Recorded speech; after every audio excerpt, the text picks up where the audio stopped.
আমার আল্লাহ বলেন, হে পৃথিবীর মানুষ, হে আমার বান্দারা, তোমরা দুনিয়ার মধ্যে গিয়েছো, আমি তোমাদেরকে দুনিয়ার মধ্যে পাঠাইলাম।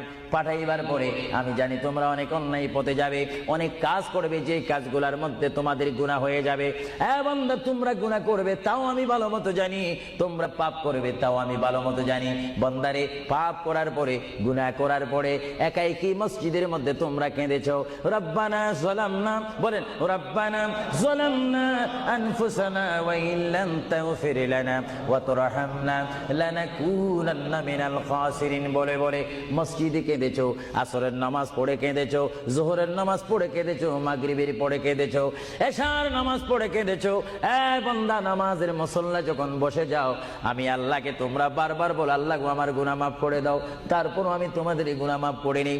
তারপরও তোমরা নিশি রাত্রে, মানুষ যখন ঘুমে যায়, তোমার বিবি যখন ঘুম যায়, তোমার ছেলে যখন ঘুম